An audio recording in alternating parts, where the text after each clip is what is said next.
Hari ini kita akan belajar kembali kebenaran firman Tuhan. Bapak Ibu, setiap hari kita diperhadapkan bertemu dengan banyak orang, dengan karakter yang berbeda, dengan latar belakang yang berbeda, dengan tingkat iman yang berbeda. Dan kita tidak bisa mengharapkan semua orang berbuat baik sama kita, bersikap manis dengan kita.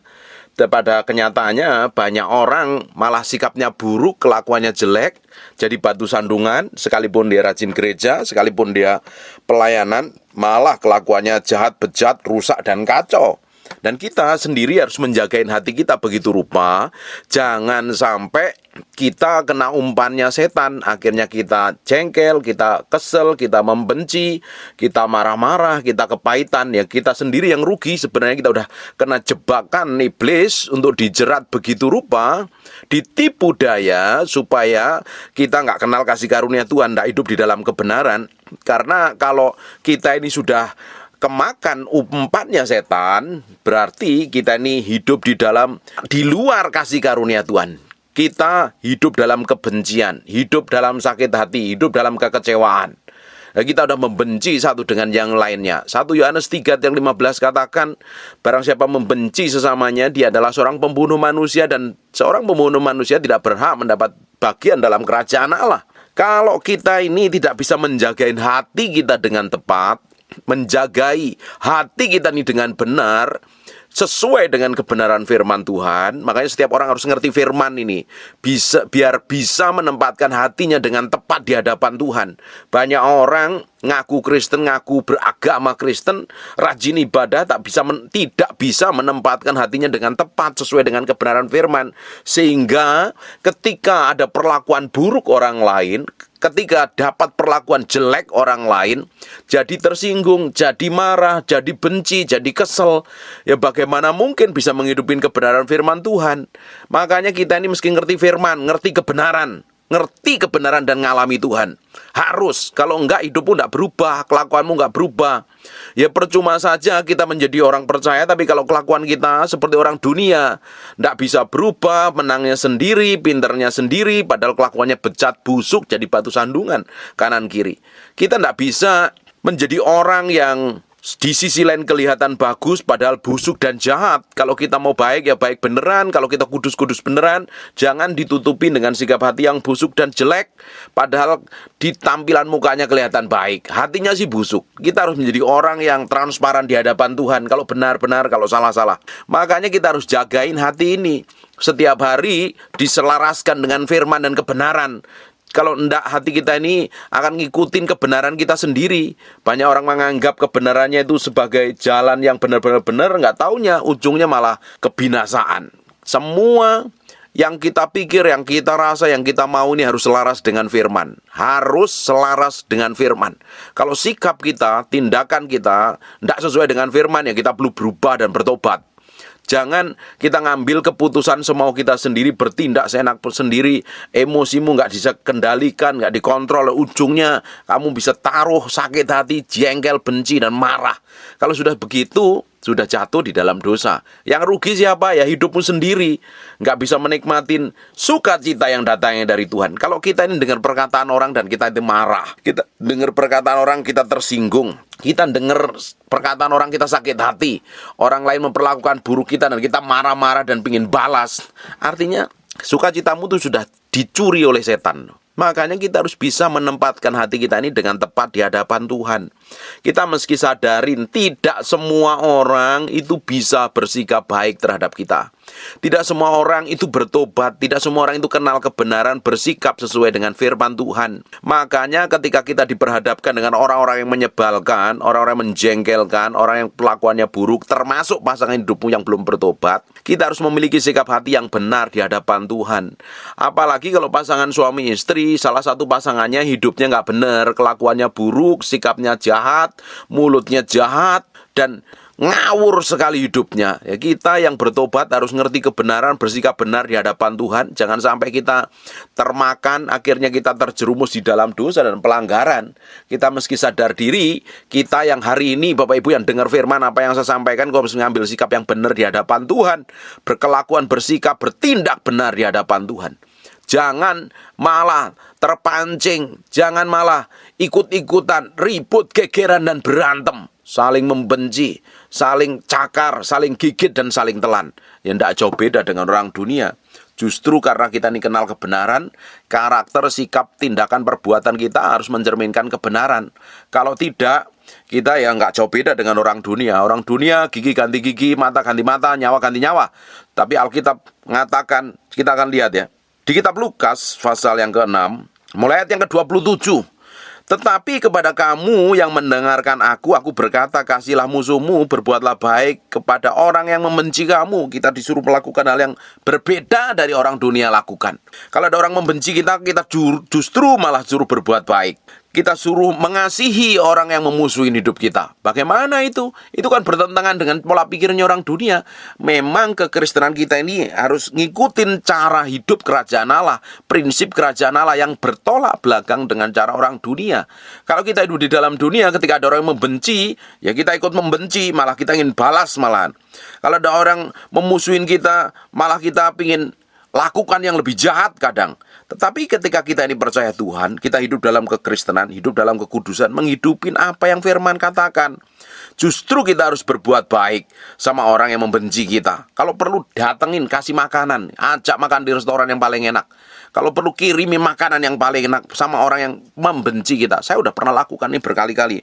Ketika ada orang yang memusuhin saya dengan alasan tidak jelas, justru saya catat tanggal lahirnya, dan ketika dia ulang tahun saya kirimin kue yang paling enak, kue yang paling mahal di Harvest. Dan itu sangat membuat saya bahagia. Bahagia saya tidak berkurang, sukacita saya tidak berkurang. Dan saya mau menabur kebaikan sama orang-orang yang menjengkelkan dan kelakuan yang menyebalkan itu. Dan akhirnya apa? Ternyata Tuhan bela saya. Bagian kita itu melakukan kebenaran sekalipun tidak enak buat daging. Kalau kita ngikutin daging ya nggak ada habis-habisnya. Ketika ada orang memusuhin kita, kita mau melawan balik, kita memusuhin, ya tidak ada gunanya. Apa bedanya kita dengan orang dunia? Kalau ada orang membenci, kita ikut-ikutan benci, kita ikut gosip, kita ikut serang.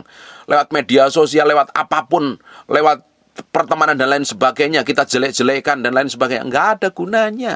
Kita justru malah jadi kepanjangan mulutnya setan. Karena kita ini anak Tuhan, kita harus menjadi kepanjangan mulutnya Tuhan. Mencerminkan kehidupan dan karakter yang berbeda, yang persis sama seperti anak-anak kerajaan Allah. Kalau ada orang membenci, kalau ada orang menyebalkan, kita kasih senyum aja yang terbaik. Kalau perlu kita ajak makan, biar dia berubah. Nah, kita ini kan dipanggil Tuhan untuk memberkati. Tapi pada kenyataannya banyak orang Kristen bukan memberkati, malah memaki, membenci, menjengkelkan. Ketika ada orang perlakukan buruk. Coba lihat reaksimu ketika engkau direndahkan, apa reaksimu? Bela diri, membandingkan diri, bahwa kamu nggak seperti yang dikatakan orang, bahwa hidupmu nggak seperti yang digosipkan orang, kamu klarifikasi dan lain sebagainya. Kadang kita nggak perlu lakukan apa-apa. Kalau kita memang tinggi hati, kadang perlu kita direndahkan, ya bertobat dan sadar diri aja. Kalau ada orang yang melukai batinmu, apa reaksimu? Marah, teriak, maki-maki? Atau kamu belajar mengampuni? Kan terlihat aslinya kita itu seperti apa. Kita nggak bisa tutupin kok kekristenan kita itu. Dari reaksi kita menentukan kita itu sebenarnya seperti apa di hadapan Tuhan. Bisa di gereja kelihatan rohani, kudus, tak bercacat celah, kasih sumbangan di gereja, kasih makan para pendeta, memberkati para pendeta, tapi itu nggak membuat hidupmu berubah kalau kelakuanmu nggak berubah. Dan itu nggak akan membuat hidupmu berkenan di hadapan Tuhan kalau kelakuanmu busuk dan jahat. Reaksi kita ketika kita diperlakukan buruk, reaksi kita ketika kita direndahkan, reaksi kita ketika menghadapi masalah dan persoalan, reaksi pertama kali itu akan menunjukkan sebenarnya kita ini seperti apa di hadapan Tuhan. Benar-benar rohani atau malah kita ini seperti orang yang berangasan, liar, nggak ada etika, nggak ada tata krama, persis seperti orang dunia. Hidupnya tidak bertobat, tidak berubah. Justru karena kita ini ngerti kebenaran, kita melakukan yang berbeda dari orang lain yang lakukan, dari orang dunia lakukan. Kita beri warna yang berbeda, warna kerajaan Allah dalam setiap tindakan, sikap, dan perbuatan kita. Justru kalau ada orang yang mau ngutukin kita, dijelek-jelekin, difitnah, dicaci maki, itu makanan saya itu. Dari sejak pertama bertobat, difitnah, saya nggak tahu masalahnya, saya difitnah, dimaki-maki juga pernah. Saya serahin aja sama Tuhan. Kalau saya ini benar di hadapan Tuhan, posisi saya benar di hadapan Tuhan, saya jalan terus. Tapi kalau ada orang menjelekkan saya dan ketika saya salah, ya berubah, bertobat. Tapi kalau saya benar, jalan terus saja. Kalau ada yang mengutukin kita, maki-maki kita, nggak perlu dibalas. Serahin sama Tuhan. Serahin sama Tuhan. Semakin kita ikut Tuhan itu kan semakin mati terhadap diri sendiri. Mati daging, pikul salib, sangkal diri. Kita nggak bereaksi dengan perlakuan buruk orang lain. Tapi kalau ada orang lain memperlakukan buruk kita dan kita bereaksi, artinya daging kita tuh perlu dimatikan. Saya berkali-kali diperlakukan buruk orang, difitnah gara-gara A, B, C, D, E, F, G. Saya serahin ke Tuhan, saya diam. Dan ujungnya Tuhan lakukan pembelaan. Saya itu pernah saksikan itu apa di khotbah saya yang lain. Pembelaan Tuhan itu begitu powerful dan dahsyat kok. Orang boleh ngomong apa saja tentang hidup kita. Orang boleh ngutukin, orang boleh berkatakan buruk, orang boleh fitnah, orang boleh gosipin kita. Kalau hidup kita benar, posisi kita benar di hadapan Allah, ndak usah bingung bela diri, ndak perlu klarifikasi, ndak perlu jelasin kepada orang. Cukup diam, serahin ke Tuhan. Tuhan sendiri akan membela hidupmu. Tapi kalau hidupmu salah, diomongin orang lain, ya berubah, bertobat loh. Jangan membenarkan diri. Udah tahu salah, membenarkan diri. Udah tahu kelakuannya buruk, bejat, rusak, diomongin, dinasihatin, keras kepala. Merasa benar terus. Ya artinya kamu tuh keras kepala, gak mau berubah dan bertobat. Ujungnya kamu nanti akan berurusan sendiri dengan Tuhan. Pakai setiap kata-kata orang, baik itu buruk, baik itu jelek, baik itu perkataan yang benar-benar memberkati, pakai itu sebagai pelajaran. Permukan dalam batinmu. Kalau kita benar, benar itu nggak usah dibela kok. Kebenaran itu akan muncul dengan sendirinya. Ngapain kalau kita benar kita membela diri? Tuhan sendiri akan muncul dengan kebenarannya. Bagian kita akan melakukan kebenaran firman Tuhan.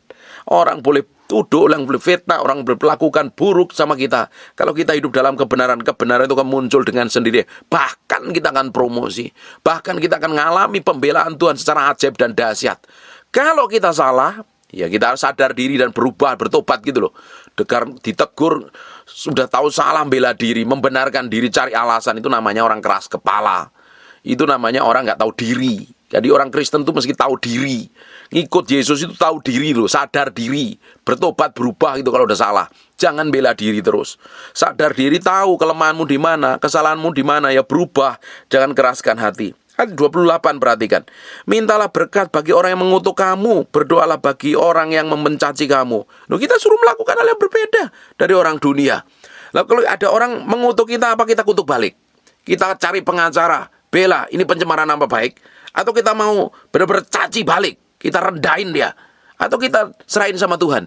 Lah kalau kita ini benar di hadapan Tuhan, kalau posisi kita ini kudus, suci, tak bercacat celah di hadapan Tuhan, kamu gak simpen sakit jengkel, hidupmu benar di hadapan Tuhan, Tuhan akan bela loh. Kebenaran tidak perlu dibela. Karena kebenaran itu sudah benar. Suatu hari kebenaran itu akan muncul dengan sendirinya. Membela diri kita sendiri. Kebenaran akan membela dirinya sendiri. Yesus akan muncul dalam kedahsyatan membela kehidupan kita. Kalau ada orang mencaci, kalau ada orang mengutukin kita, merendahkan kita, rileks aja, kasih senyum saja, laporin ke Tuhan, Tuhan sendiri yang beracara. Tapi kalau engkau sudah tinggi hati, sudah keras kepala, hidupnya ngaco, tidak mau berubah, terus orang negur kamu, ya bertobat. Jangan maumu sendiri, benermu sendiri. Makanya saya bilang, dari setiap kejadian yang kita alami, dari setiap kita ini dipertemukan dengan orang, kita ngalami banyak hal dengan semua kejadian yang kita lalui, itu Tuhan ngajarin banyak hal. Bukan sekedar isek. Tuhan ada terlibat di dalamnya. Kalau respon hati kita benar, kita akan berubah. Kekristenan itu merubah yang di dalam menjadi serupa segambar dengan Tuhan. Bukan merubah yang di luar. Banyak orang berusaha merubah yang di luar biar kelihatan bagus, tapi di dalamnya bejat dan busuk. Tetap suatu hari akan muncul. Kita nggak bisa tutupin kebusukan kita. Kita nggak bisa tutupin kejahatan kita. Kita nggak bisa tutupin dengan perlakuan dan sikap yang kelihatannya rohani. Padahal di dalam kita itu remuk, busuk, jahat. Suatu hari akan kelihatan. Kita nggak bisa nipu Tuhan. Kita nggak bisa menutupin yang di dalam ini dengan sikap yang di luar. Karena apa yang di dalam suatu hari akan manifestasi keluar lewat tindakan, sikap, dan perbuatan kita. Kekristenan itu berbicara kehidupan yang di dalam yang sudah diubahkan. Makanya responmu, sikap hatimu menentukan hatimu itu sudah diubah Tuhan, belum. Ketika ada orang yang mengutuk kamu, kamu malah berkati atau kalau kamu maki-maki. Ketika ada orang mencaci kamu caci balik atau kamu malah berdoa buat dia supaya dia ngalami Tuhan sendiri. Ingat nggak? Ketika Yesus diperlakukan buruk oleh orang-orang Farisi dan orang-orang Yahudi, dia diperlakukan buruk, difitnah, dicica, dicaci maki, dan lain sebagainya. Malah Yesus berdoa, Tuhan ampuni mereka, mereka nggak tahu apa yang mereka perbuat. Ingat juga, Bapak Ibu meski tahu apa yang dilakukan Saulus sebelum dia bertobat. Dia menganiaya orang Kristen, membunuh orang Kristen. Dia ngejar-ngejar orang Kristen, dia punya surat perintah yang jelas, dia harus menghabisi orang Kristen. Tapi di tengah jalan dia ketemu Tuhan, mengalami Tuhan secara pribadi dan didengar suara Tuhan. Saulus, Saulus, kenapa engkau menganiaya aku? Kalau kita ini benar di hadapan Tuhan, posisi kita benar di hadapan Tuhan, hatimu benar di hadapan Tuhan, orang boleh aniaya kamu, orang boleh kutukin kamu, orang boleh caci kamu. Yang terluka bukan dirimu, Tuhan yang terluka, Tuhan yang akan membela. Paulus membunuhin orang Kristen, tetapi Yesus ngomong, pribadinya Allah sendiri ngomong, Saulus, Saulus, kenapa engkau menganiaya aku? Yang dianiaya Tuhan. Kalau kamu ngerti ini, sikap hatimu tuh pasti benar di hadapan Tuhan. Ndak marah, ndak ngamuk. Bukan membenci orang yang menjengkelkan. Bukan orang membenci orang yang menyakiti. Justru kita berdoa. Justru kita memberkati. Karena apa? Dia tidak tahu apa yang dia perbuat. Kalau kita nggak doakan, dia akan kena timpa masalah. Karena kalau dia berurusan dengan kita, dia berurusan sendiri dengan Tuhan. Bapak Ibu meski sadar diri kalau posisimu benar di hadapan Tuhan, Tuhan yang jadi pembelamu. Surga ada di belakangmu. Malaikat yang akan berperang melawan musuh-musuhmu. Justru kita berdoa supaya mereka sadar diri dan bertobat supaya nggak kena murka Tuhan. Lah kalau kamu membela diri, ya buat apa? Gak ada gunanya. Kamu bela diri, membenarkan diri, Tuhan gak akan bela karena kamu sudah melakukan apa yang kamu inginin, apa yang kamu perbuat. Justru kita harus melakukan hal yang berbeda. Ini ayat ini terkenal sekali, ayat 29 ini. Barang siapa menampar pipimu yang satu, berikanlah juga kepadamu pipimu yang lain. Benar nggak? Nyatanya banyak orang ketika disakitin, dia nggak nyakitin loh. Dia nyakitin balik loh. Apalagi orang itu udah luka batin. Kalau ditampar pipi kiri, jangan ganti pipi kiri. Singgung saya, kamu akan habis. Banyak orang Kristen kan seperti itu.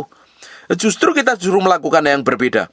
Barang siapa menampar pipimu yang satu, berikanlah padanya pipimu yang lain. Dan barang siapa mengambil jubahmu, biarlah juga ia mengambil bajumu. Justru kita suruh melakukan prinsip kerajaan Allah. Kalau ada orang melakukan sesuatu yang jahat sama kamu, justru kamu harus melakukan yang baik. Kita lihat di ayat yang ke-30. Berilah kepada setiap orang yang meminta kepadamu, jangan meminta kembali kepada orang yang mengambil kepunyaanmu. Ini sistemnya kerajaan Allah seperti itu loh. Kita suruh memberi, suruh memberkati malahan. Kalau perlu nggak meminta balik, udah biarin aja. Kalau kita ngidupin seperti ini, ya Tuhan punya hitung-hitungan khusus sama hidup kita. Kita lihat ayat 31. Dan sebagaimana kamu kehendaki supaya orang berbuat kepadamu, perbuatlah juga demikian kepada mereka. Kalau ada orang pingin orang lain berbuat baik sama kita, ya kita lakukan dahulu. Justru jangan kita melakukan yang jahat. Karena apapun yang kita lakukan, apapun yang kita kerjakan itu seperti benih. Suatu hari kita akan tuai sendiri dan kita akan nikmatin sendiri. Perhatikan ya, ayat 32. Dan jikalau kamu mengasihi orang yang mengasihi kamu, apakah jasamu? Kalau kita ini mengasihi orang yang baik sama kita, itu sangat mudah sekali. Kalau kita mengasihi pasangan hidup kita yang baik sama kita, mudah, semua orang dunia juga tahu. Kalau kamu suamimu bejat, suamimu kasar, suamimu selingkuh, kamu suruh mengasihi, itu tidak mudah. Tapi kalau suamimu sayang sama hidupmu, beri uang belanja lebih, uang jajan lebih, ajak liburan, dia sayang sama kamu, sayang sama anak-anakmu, kamu mudah sekali mencintai. Tapi kalau dia selingkuh bagaimana? Bagaimana kalau dia kelakuannya bejat? Apa benar kita masih mengasihi? Ketika dia serong dengan perempuan lain, kabur dengan perempuan lain, apa kamu tetap memberkati? Atau kamu membenci? Kamu malas ngelihat mukanya? Kalau kamu malas membenci, ya tidak ada bedanya kamu dengan orang dunia. Buat apa jadi orang Kristen? Wong kelakuanmu persis seperti orang dunia kok. Percuma dan sia-sia belaka. Dan jikalau kamu mengasihi orang yang mengasihi kamu, apa jasamu? Tidak ada jasanya sama sekali. Karena orang-orang berdosa pun mengasihi juga orang-orang yang mereka kasihi. Orang dunia, orang berdosa yang gak kenal Tuhan, mengasihi orang yang mereka kasih. Justru kita akan lihat ayat yang ke-23 sebagai orang percaya. Sebab jikalau kamu berbuat baik kepada orang yang berbuat baik kepada kamu, apa jasamu? Orang-orang berdosa pun berbuat demikian. Dan jikalau kamu meminjam sesuatu kepada orang, karena kamu berharap akan menerima sesuatu daripadanya, apakah jasamu orang-orang berdosa pun meminjam kepada orang-orang berdosa, supaya mereka menerima kembali sama banyak? Justru kita harus melakukan yang extraordinary, seperti yang surga perintahkan, seperti yang surga lakukan. Tetapi kamu kasihilah musuhmu. Kita ini anak Tuhan yang ngaku rajin ibadah, rajin ke gereja, percaya Yesus. Tetapi kamu kasihilah musuhmu dan berbuatlah baik kepada mereka dan pinjamkanlah dengan baik, tidak mengharapkan balasan. Maka upahmu akan besar dan kamu akan menjadi anak-anak Allah yang maha tinggi, sebab Ia baik terhadap orang-orang yang tidak tahu berterima kasih dan terhadap orang-orang jahat. Hendaklah kamu murah hati sama seperti Bapamu adalah murah hati. Makanya kita mesti ngerti firman ini. Banyak orang Kristen nggak ngerti firman. Hidupnya ketika ada berlaku buruk, ada orang yang munafik gitu, tiba-tiba dia kesel, jengkel, dan sakit hati. Nggak ada gunanya. Buat apa?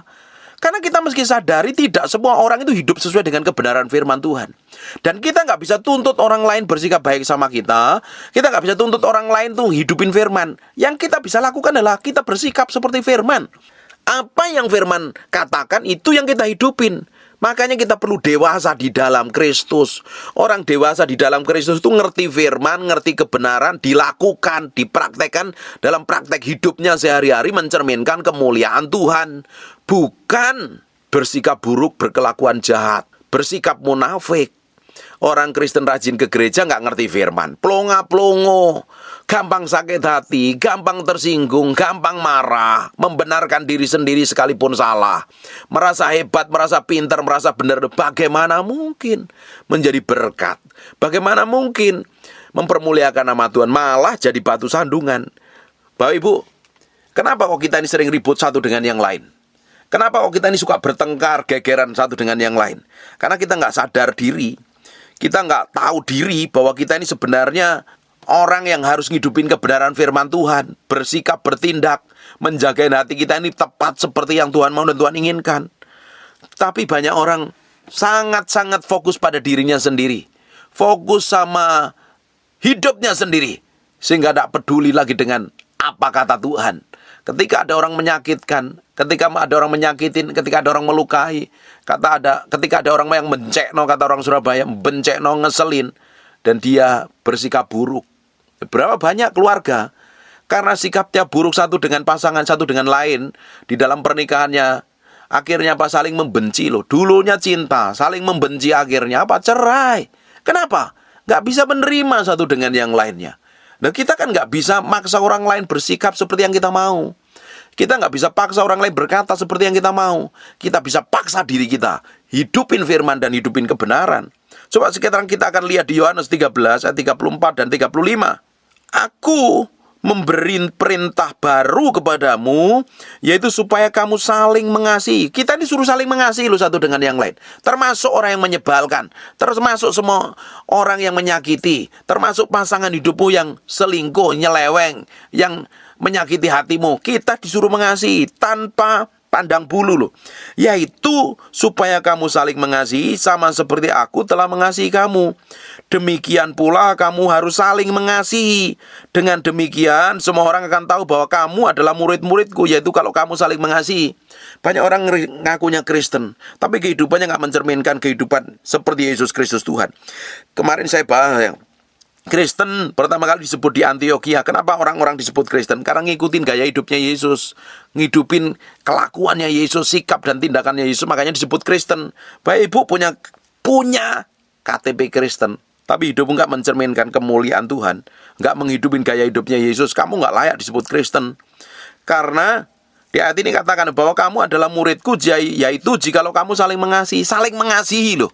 Mengasihi termasuk orang yang menyebalkan, menjengkelkan, orang yang nyakitin, orang yang melukain kita loh. Itu yang harus perlu kita kasih.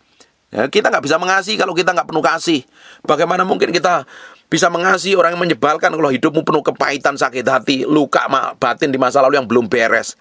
Makanya kita mesti beres dengan diri sendiri. Orang yang bisa berdamai dengan dirinya sendiri, dia bisa berdamai dengan orang lain, dia bisa berdamai dengan Tuhan. Kalau enggak bisa berdamai dengan dirimu, dengan masa lalumu, dengan semua luka batinmu di masa lalu, dengan perlakuan buruk orang lain di masa lalu, kamu enggak bisa berdamai dengan dirimu sendiri, kamu enggak bisa berdamai dengan orang lain, dan kamu enggak bisa berdamai dengan Tuhan. Enggak layak disebut murid-muridnya Tuhan, enggak layak disebut Kristen, pengikutnya Kristus. Wong kelakuannya seperti orang dunia, sikap dan tindakannya persis seperti orang dunia, penuh kebencian, penuh kepahitan, penuh amarah, pingin balas dendam, persis itu kelakuannya iblis ya. Banyak orang Kristen ngaku Kristen, kelakuannya bukan seperti Tuhan, malah kelakuannya seperti iblis. Tidak heran banyak orang jadi batu sandungan. Tidak heran banyak orang nggak mau jadi orang Kristen karena ngelihat orang Kristen kelakuannya bejat. Apalagi pelayan-pelayan Tuhan ini harus berubah, harus bertobat nih. Yang terlibat pelayanan, hatimu mesti benar, sikap hidupmu mesti benar. Memang kita lagi diproses untuk dibenarkan, diubah menjadi serupa segambar dengan Tuhan. Tapi kita harus ikutin. Kita punya progres kehidupan kita ini semakin hari semakin berubah sama seperti Tuhan gitu loh. Jangan dari tahun ke tahun ruwet terus hidupnya, nangis terus karena sakit hati, karena kepahitan, karena jengkel, karena nggak bisa mengendalikan hatinya dengan baik, nggak bisa menata hatinya, bersikap tepat seperti apa yang surga katakan. Harusnya tambah hari kita tuh bisa mengendalikan hati loh. Kalau kita ini semakin hari semakin dewasa di dalam Kristus, fokus kita itu ke Tuhan. Memang nanti kita akan dikecewakan, pasti itu. Kita akan ketemu dengan orang yang menyebalkan. Bahkan ada orang yang ngakunya pelayanan, kelakuannya buruk dan menyebalkan. Kita pasti akan dipertemukan seperti itu. Tapi kalau kita ini sudah dewasa di dalam Kristus, kita punya respon yang benar, kita punya sikap hati yang benar. Ya kita tetap aja fokusnya sama Tuhan, bukan fokus sama orang. Kita nggak mau nuntut orang lain berubah seperti yang kita mau. Kita tuntut diri kita sendiri berubah seperti yang Tuhan mau dan Tuhan inginkan. Sekarang lihat di kitab Yakobus pasal yang kelima, yang ke-16. Karena itu hendaklah kamu saling mengaku dosamu dan saling mendoakan supaya kamu sembuh. Dan doa orang benar bila dengan yakin didoakan sangat besar kuasanya. Kalau bapak ibu pasanganmu ribut, kamu suka ribut dengan pasanganmu. Keluargamu isinya berantem, cekcok, ribut. Belajar damai dengan dirimu sendiri. Kamu harus belajar mengampuni pasanganmu. Karena tidak semua orang itu bertobat, tidak semua orang itu berubah seperti firman. Kita yang ngerti firman, berubah dulu, bertobat dulu. Bapak ibu yang dengar firman ini ya, bertobat dan berubah dulu. Baru nanti Tuhan urusi pasanganmu. Kalau hari ini engkau dengar firman dan kondisi keluargamu kacau, suamimu kabur dengan perempuan lain, atau istrimu kabur dengan laki-laki lain, kamu yang dengar firman, kamu mesti berubah dulu. Kamu mesti mengampuni pasanganmu. Kamu mesti bertobat, saling mengampuni dulu. Saling beresin hatimu di hadapan Tuhan. Apalagi kalau sudah dua-duanya ikut Tuhan, tapi suka berantem. Dua-duanya rajin ke gereja, dua-duanya pelayan tapi suka berantem. Saling memaafkan, saling mengampuni, saling ngakuin dosa. Berubah gitu loh. Berubah itu penting tuh. Banyak orang Kristen gak mau berubah karena nyaman dengan sikapnya yang buruk, dengan sikapnya yang jelek nyaman. Bagaimana sih orang punya kelakuan buruk kok tambah seneng? Harusnya kan kita itu malu sama Tuhan. Kita ngikut Tuhan bertahun-tahun, harusnya kelakuan kita itu kan berubah. Supaya apa? Hidup kita itu dipulihkan. Kalau kita saling mengampuni, saling mengaku dosa, saling mendoakan, ya hidupmu nggak akan gegeran dan berantem. Yang jadi masalahnya, kita itu kadang nggak mau merendahkan hati kita. Kita tuh merasa semua orang harus ngikutin kata-kata kita. Semua orang harus menghormatin kita. Semua orang harus suka dengan kita. Nggak mungkin semua orang suka sama kita. Kita mesti sadar diri, nggak semua orang seneng sama kita. Nggak semua orang suka dengerin khotbah saya kok. Saya juga nggak terlalu pusing. Yang bagian yang penting kan saya ngelakuin firman. Kalau kita tuh dipertemukan dengan orang yang menyebalkan, orang yang menjengkelkan, orang yang menyakiti, jangan ikut-ikutan kesel, jangan ikut-ikutan marah. Justru kita harus mendoakan, justru kita harus memberkati. Kita mesti sadar diri. Yesus pun yang Tuhan, yang manifestasi dalam wujud manusia, namanya Yesus, tidak semua orang suka sampai hari ini. Lah kamu tuh siapa ngharapin semua orang suka sama kamu? Lah kamu tuh siapa mengharapin semua orang hormat sama kamu? Oh, Yesus saja diperlakukan seperti itu, apalagi kita. apa? Ya kita mesti sadar diri bisa menjaga hati dengan baik, bersikap dengan benar, berkelakuan benar, bertindak benar seperti yang Tuhan mau, seperti yang Tuhan inginkan, sehingga semua tindakan sikap kita ini menyenangkan hati Tuhan. Kita nggak kesel sama orang, kita nggak marah sama orang, kita nggak sakit hati sama orang, karena fokus kita berubah menjadi serupa segambar dengan Tuhan. Pasti nggak akan gegeran, pasti nggak akan berantem. Coba perhatikan, Bapak Ibu gegeran, nggak suka dengan satu dengan yang lain, berantem, marah, ribut itu. Gara-gara apa? Karena kamu awalnya singgung, marah. Dia bersikap nggak seperti yang kamu inginkan dan kamu maui. Akhirnya kesel, jengkel, marah, berantem. Yang rugi siapa? Yang untung siapa? Yang pertama untung adalah iblis, karena kamu masuk umpannya setan. Kecewa, kata kecewa dalam Alkitab itu artinya, bahasa aslinya itu seperti umpan iblis, seperti jebakan yang ditaruh iblis itu jebak kita, nyeret kita di dalam dosa, sehingga kita jatuh dalam dosa dan tujuan Allah meleset dari hidup kita. Kecewa itu artinya umpanin setan. Kalau kita makan kecewa, artinya kita itu kena umpannya setan. Dan pasti kita telan, ujungnya kita yang rugi. Kita harus jadi orang Kristen yang pinter. Pinter pakai firman, pinter menjaga hati, pinter melakukan kebenaran. Dan hidup kita pasti berkemenangan di dalam Tuhan. Kalau kita nggak bisa kendalikan emosi kita, kalau kita nggak bisa taruh hati kita tepat di hadapan Tuhan, kita menjadi orang yang labil. Ngelihat perlakuan buruk, dapat perlakuan buruk, dapat perkataan buruk, dapat sikap buruk dan lain sebagainya. Kita tiba-tiba malas, bahkan bisa kita moodnya berubah. Kita jengkel dan marah, kita sakit hati. Bisa yang disalahin ujung-ujungnya Tuhan. Nah, apa hubungannya? Banyak orang kepahitan dengan Tuhan. Banyak orang kepahitan dengan kekristenan karena ngelihat kelakuannya orang lain. Kelakuannya orang lain urusannya dengan orang lain. Bagian kita menjaga hati kita. Kalau kita itu masih kepahitan, kalau kita itu masih kesel, kalau kita itu masih kecewa, artinya kita nggak bisa menempatkan hati kita tepat di hadapan Tuhan.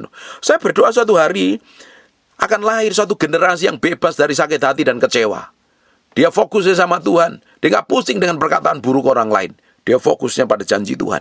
Dan orang-orang begini nih pasti akan mengalami pemulihan, pasti akan mengalami berkat, kasih setia dan pengurapan Tuhan yang dahsyat sekali. Kita lihat di Efesus pasal 4 ayat yang kedua. Hendaklah kamu selalu rendah hati, lemah lembut dan sabar. Loh, kalau kita hidupin firman ini, kita ini selalu rendah hati, kita itu nggak akan berantem dan gegeran orang lain. Tapi yang jadi masalahnya banyak orang ingin meninggikan dirinya.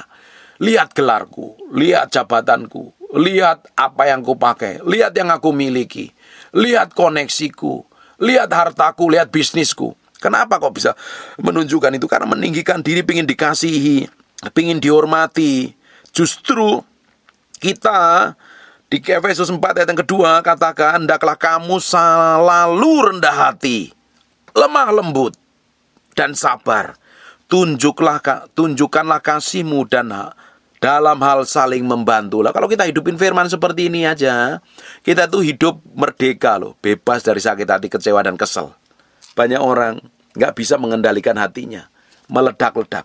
Saya temukan beberapa orang yang sudah khotbah, sudah pelayanan, sudah tua di gereja, makan duit di gereja, nggak bisa ngontrol emosinya, meledak-ledak. Saya kalau ketemu orang Kristen, pelayanan, pendeta, apapun gelarnya atau siapapun orangnya yang ngaku percaya Tuhan, cinta Tuhan, tapi kalau emosinya meledak, nggak bisa ngontrol, itu seperti orang bayi rohani. Bayi bisa umurnya tua, bisa tua sekali, bisa sangat muda, atau bisa masih remaja, atau setengah baya. Tapi kalau engkau emosi, nggak bisa kontrol hatimu dengan baik, kamu bayi rohani di hadapan Tuhan. Belum bertumbuh dewasa, perlu bertobat dan berubah. Karakter-karakter buruk seperti itulah yang menjadi batu sandungan, yang orang lain kadang nggak mau kenal Yesus karena ngelihat kelakuannya orang yang melayani Yesus, yang nyembah Yesus, kelakuannya busuk, jahat seperti setan. Itu yang harus dirubah dalam kehidupan kita. Kita yang harus berubah itu. Kita harus sadar diri itu. Kalau udah memiliki karakter buruk seperti itu, berubah, bertobat, cari Tuhan, kejar Tuhan. Kita akan jadi orang yang berkatin banyak orang. Kalau kita ditempatkan dimanapun, ketemu siapapun, sehari pertama baik, sehari kedua baik, terus ujungnya berantem, gegeran, gak cocok satu dengan yang lain. Hatimu ada yang salah. Kamu mesti cek tuh, salahnya di mana. Itu perlu berubah dan bertobat tuh. Kalau dipertemukan dengan siapapun berantem. Pindah kerjaan, ketemu dengan bosnya berantem, dengan karyawan berantem. Pindah gereja, sama gembalanya berantem, sama pengerja berantem, sama jemaat berantem. Pindah tetangga, sama tetangganya berantem. Pindah ke kutub, ketemu beruang berantem. Pindah ke hutan, ketemu monyet sama monyet berantem. Artinya hatimu ada yang salah, dan perlu berubah dan bertobat. Justru harusnya kita tuh jadi berkat dimanapun, kapanpun, ditempatkan, di tempat manapun. Kita bisa jadi berkat. Karena hidup kita mencerminkan kemuliaan Tuhan. Karena apa? Kita memiliki hati yang rendah. Rendah hati. Bukan hati yang rendah. Rendah hati. Kita memiliki kerendahan hati. Lemah lembut. Sabar. Dan saling membantu satu dengan yang lain. Ini harusnya kita hidupin, kita lakukan. Banyak orang Kristen ngaku pelayanan. Ini yang pelayanan-pelayanannya masih emosian tuh. Belum berubah dan bertobat tuh. Pelayanan si pelayanan, mulutnya kotor, kelakuannya kasar. Bagaimana mungkin kamu mencerminkan kemuliaan Tuhan? Kalau kelakuanmu kasar gitu ya, dengan yang lain, gak hormatin, gak respect, gak hormat, kamu gak mencerminkan kemuliaan Tuhan. Kamu mencerminkan manusia kedagingan. Sekarang ngelihat Efesus 4 ayat yang ke-32. Tetapi hendaklah kamu ramah seorang terhadap yang lain. Kita disuruh ramah loh. Bukan suruh gianas, suruh ketus. Kita tuh suruh ramah. Kenapa kok kita disuruh ramah? Biar orang tuh belajar melihat kemuliaan Tuhan yang memancar dalam kehidupan kita. Tapi kalau kamu kuatus judes gitu, bukan main. Judes. Bagaimana sih orang bisa melihat Tuhan dalam lewat sikap kelakuan yang judes, ketus, dan jahat itu? Bagaimana mungkin orang mau bertobat ngelihat kelakuanmu, mulutmu yang judes, kasar seperti itu? Kita disuruh menjadi orang yang ramah seorang terhadap yang lain. Penuh kasih mesra dan saling mengampuni. Saling mengampuni. Terutama pasangan hidup yang menyebalkan, yang menyakitin, yang selingkuh, yang menjengkelkan. Kita disuruh mengampuni orang-orang yang menyebalkan. Kasih itu manifestasinya adalah mengasihi orang yang tidak layak dikasihi. Seperti kita ini loh, dulunya nggak layak dikasihi Tuhan. Tapi Yesus rela mati di kayu salib untuk menebus kita. Supaya kita ini terima anugerah dan kemurahan. Dia mengasihi kita yang dulunya tidak layak. Sekarang kita diterima sebagai anaknya. Loh, setelah kita diterima sebagai anaknya, diampuni dosa kita. Masa ada orang yang menjengkelkan? Masa ada orang yang menyebalkan? Masa ada orang yang menyakitin hati kita mau balas balik? Apakah kita ini bukan orang jahat kalau udah kayak seperti itu? Ingat tentang perumpamaan. Saya pernah bahas itu. Ada orang berhutang. Dan hutangnya yang besar diampunin ketika ada orang yang berhutang dengan dia lebih kecil. Malah dikejar, dibunuh, digebukin. Bagaimana mungkin mencerminkan kemuliaan Tuhan kalau kelakuan dan sikap kita, tindakan kita seperti itu? Justru kita harus melakukan. Semua tindakan sikap kita itu mencerminkan kemuliaan Tuhan. Kita lihat di Roma 12 ayat yang ke-10. Hendaklah kamu saling mengasihi sebagai saudara dan saling mendahului dalam memberi hormat. Orang yang akan hidup rukun. Hidupmu dengan siapapun akan rukun. Kalau melakukan, kamu saling mengasihi sebagai saudara dan saling mendahului dalam memberi hormat. Jangan gila hormat. Jangan cari muka tetap nempel di wajahmu. Gak perlu cari muka kepada pemimpin. Gak perlu cari muka kepada orang lain. Kalau ada kemuliaan Tuhan, mukamu akan muncul dengan terang, dengan kedahsyatan dan keajaibannya. Orang kok sukanya cari muka, padahal mukanya sudah nempel dalam wajahnya sendiri. Kita saling mengasihi. Kita saling mendahului dalam memberi hormat. Orang seneng kalau kayak begini nih. Sekarang kita lihat di Matius pasal yang kelima ayat 43 dan 44. Kamu telah mendengar firman, kasihilah sesamamu manusia, bencilah musuhmu. Itu perjanjian lama. Hukum Taurat kayak begitu itu. Tapi hari ini banyak orang melakukan seperti itu. Tetapi aku berkata kepadamu, Yesus ngomong, kasihilah musuhmu dan berdoalah bagi mereka yang menganiaya kamu. Kalau ada yang memusuhin kamu, kita disuruh berdoa. Kalau ada yang menganiaya kita, menganiaya apapun, mau verbal, mau fisik, justru kita suruh berdoa. Apalagi kalau menganiaya fisik kita, dia akan berurusan dengan Tuhan. Murka Tuhan akan habis nanti. Ingat Musa. Musa itu dikata-katain loh sama engkonya, sama enciknya. Tuhan yang turun tangan. Ingat Saulus menganiaya fisiknya orang Kristen. Tuhan sendiri turun tangan. Sampai Saulus matanya ngelihat kemuliaan Tuhan. buta. Tuhan sendiri yang akan turun tangan. Bapak Ibu, kalau ada orang menganiaya kamu, kenapa kamu disuruh mendoakan? Supaya dia nggak binasa, supaya dia bertobat. Karena murka Tuhan menghajar hidupnya. Ngerti nggak sampai sini? Makanya kalau ada orang menyakitin, melukai, diem. Tuhan yang bekerja. Jangan membela diri. Belajar matiin dagingmu. Diam, mengizinkan Tuhan bekerja. Diam artinya memberi waktu Tuhan membela kita. Jangan selalu bela diri terus-terusan. Belajar rendah hati gitu loh. Belajar rendah hati, bertobat dan berubah.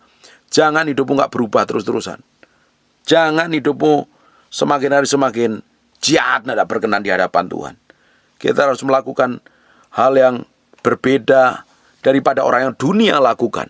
Dunia boleh bersikap aneh-aneh. Orang di sekitar kita boleh bersikap aneh-aneh. Justru kita harus menjadi orang yang berbeda, mencerminkan kemuliaan Tuhan. Kita harus memberkati orang yang membenci kita. Jangan sampai kita membenci orang yang menyakitin kita. Kita harus lakukan hal yang berbeda di atas rata-rata. Kita akan menikmatin semua kebaikan dan kemurahan Tuhan. Jaga hati itu penting. Jagai hati. Jaga hati kita terhadap orang yang menyakiti dan melukai. Jagain hati kita terhadap orang yang mengecewakan kita. Jagain hati kita dengan semua keadaan yang terjadi dalam hidup kita. Kita tetap memiliki respon hati yang benar di hadapan Tuhan dan menyenangkan hati Tuhan. Tuhan tuh mau lihat respon hati kita kok. Bapak Ibu, Tuhan gak tertarik dengan semua ibadahmu hari Minggu. Tuhan gak tertarik dengan semua pelayananmu. Tuhan lebih tertarik kenapa kamu beribadah. Tuhan lebih tertarik kenapa kamu melayani Dia. Tuhan lebih tertarik isi hatimu. Benar didapatin berkenan, menyenangkan dan memuji Tuhan. Semua kegiatan fisik itu bisa menipu.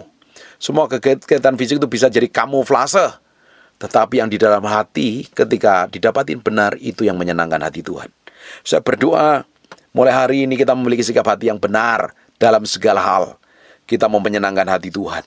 Kita mau respek, hormat, respon, berkelakuan, bersikap tepat seperti surga bersikap. Dan nama Tuhan dipermuliakan melalui kehidupan kita. Melalui tindakan kita, melalui sikap kita, melalui perbuatan kita. Nama Tuhan dipermuliakan. Raja di atas segala raja. Dan kehidupan kita pasti berubah. Jadi berkat dimanapun berada. Ketemu orang, ketemu siapapun, kemuliaan Tuhan yang memancar dalam kehidupan kita. Amin. Jagai hatimu dengan segala kewaspadaan, sebab dari sana terpancar kehidupan. Yang memancar dari hati kita harusnya kehidupan, bukan kematian. Bukan cacian, bukan makian. Tapi doa, berkat. Doa, berkat. Dan anugerah dan kasih setia, serta kemuliaan Tuhan yang memancar dalam kehidupan kita setiap hari. Amin. Tutup matamu, tutup Alkitabmu, kita berdoa. Bapa, terima kasih buat firman-Mu, kami meteraikan dengan darah anak domba Allah. Terpahat dalam loh batin kami firman, jadi kehidupan dan hidup kami mempermuliakan nama-Mu. Bagimu segala pujian, bagimu segala hormat, bagimu segala pengagungan. Kami kembalikan buat Raja kami yang maha mulia, Raja kami yang maha agung, Raja kami yang maha perkasa. Terima kasih Tuhan. Berkati setiap orang yang mendengar firman yang hamba-Mu sampaikan. Apa saja dikerjakan tangannya, Tuhan bikin berhasil, Tuhan bikin breakthrough, Tuhan bikin mujizat. Dan hidupnya semakin hari semakin diubahkan menjadi serupa, segambar dengan Kau sendiri. Terima kasih. Aku berdoa untuk orang yang sakit dan mengalami kelemahan tubuh oleh bilur Yesus, oleh darah Yesus, jadilah Engkau tahir, jadilah Engkau sehat, jadilah Engkau sembuh. Dalam nama Yesus. Terima kasih. Dalam nama Yesus kami mengucap syukur. Semuanya untuk kemuliaan nama-Mu. Raja kami yang kami sembah, dalam nama Yesus Kristus kami berdoa mengucap syukur. Haleluya. Amin. And God bless you. Terima kasih Tuhan. Bagimu segala hormat, pujian, pengakuan. Terima kasih Tuhan. Buka matanya sebentar. Siapa yang ingin datang ibadah, ingin ngalami Tuhan, ingin ketemu Tuhan, HP-mu meski di silent dulu. Kita meski respect dan hormat akan hadirat Tuhan. Amin. Dari kerinduan Bapak Ibu, rasa haus dan laparmu ingin ketemu Tuhan. Bukan hanya sekedar datang ibadah, tapi engkau ingin ketemu Tuhan. Nah, Tuhan akan manifestasikan kuasanya. Amin. Tutup matamu. I just want to praise you.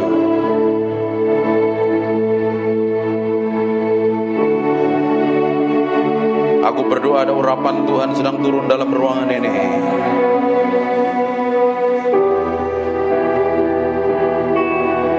menjamah setiap orang yang haus dan lapar akan Tuhan. Angkat tanganmu dua-dua.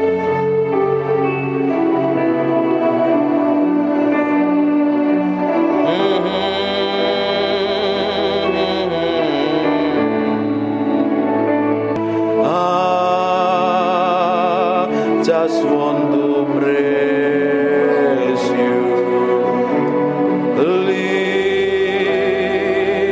my hands and say, I love you. You are everything to me, and I exalt your holy name, and I exalt your holy name, and I exalt your holy name, Most High. I just want to praise you. I just want to praise you. I just want to praise you.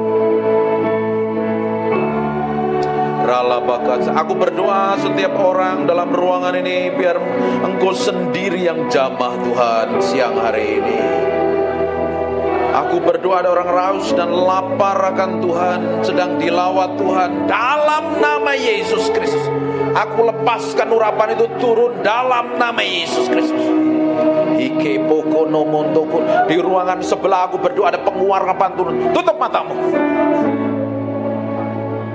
Ada kuasa Allah sedang mengalir dalam ruangan sebelah dalam nama Yesus Kristus. Repoko sendo no motoko robota papa nementere bete bebeke neme pipiana mata. Ina mata karala basyende begede mata. Ino motoko no moto. Nikmatin Tuhan. Aku berdoa ada gelombang yang kuat mengalir dalam ruangan ini. Gelombang itu turun mengalir menjamah setiap orang yang ada dalam ruangan ini. Aku berdoa sekarang juga urapan itu turun in Jesus name.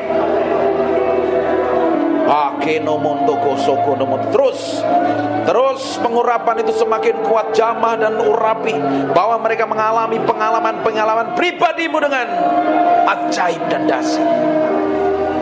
Nikmatin Tuhan. Nikmatin Tuhan. Fokus sama Tuhan. Alami Tuhan siang hari ini. Alami Tuhan. Alami Tuhan. Alami Tuhan. Ada beberapa orang sedang dijamah. Aku berdoa. Ada seseorang yang sedang dipenuhi dengan urapan, mengalir dari ujung rambut sampai telapak kaki. Ada sesuatu yang bergerak semakin kuat. Aku berdoa pengurapan itu semakin meluap. Penuhi mereka dalam ruangan ini dengan hadirat-Mu. Maka ada orang-orang yang sudah lama tidak ikut Tuhan, sudah jauh dengan Tuhan. Hari ini sedang Tuhan sedang menjamah-Mu. Maka rabah sekene mende bikene mende mende bikene mende pipi namata. Sembah Dia. Mulai sembah Dia. Semakin kuat. Makirobotokon. Seperti gelombang mengalir dalam ruangan ini, memenuhi orang-orang yang haus dan lapar akan hadirat-Mu. Makarabashanda makana mate kene bete imekere bete bebe kene bebe.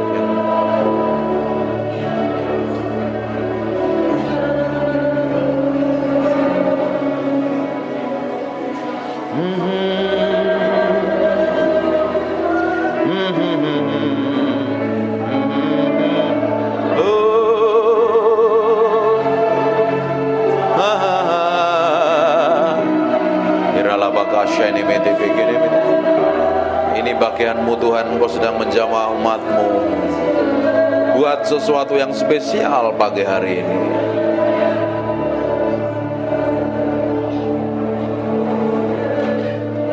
I just want to praise you. Lift my hand. I love you. You are everything.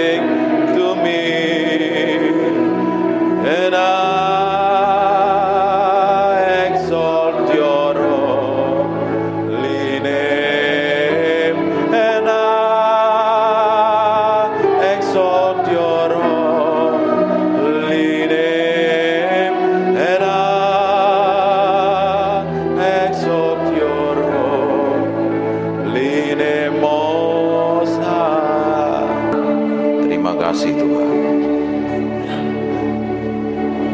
Biar pengurapan-Mu tetap hadir dalam ruangan ini. Kami hormati Engkau, kami hargai Engkau. Engkau yang layak dipuji dan disanjung. Biar pengurapan-Mu, roh hikmat, wahyu dan pengertian tetap tinggal di antara kami. Dalam nama Yesus. Haleluya. Amin. Silakan duduk kembali. Breathe upon me. Come breathe upon me, breath of God. Matiin handphone. Breathe upon me, Spirit of the Lord, as I lift my hand in surrender to your name, Most High.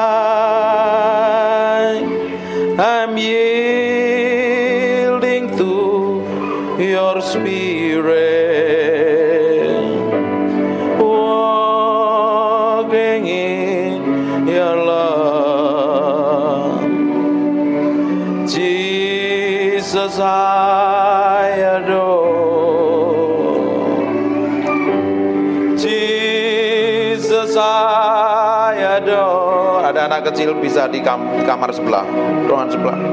Jesus, I adore your holy name.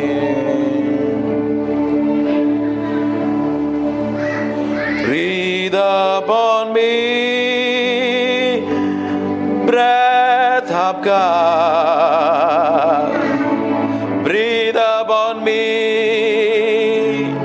Spirit of the Lord, as I lift my hand in surrender to your name, Most High. I'm yielding to your spirit, walking in your love. Jesus, I adore. Jesus, I adore. Jesus, I adore.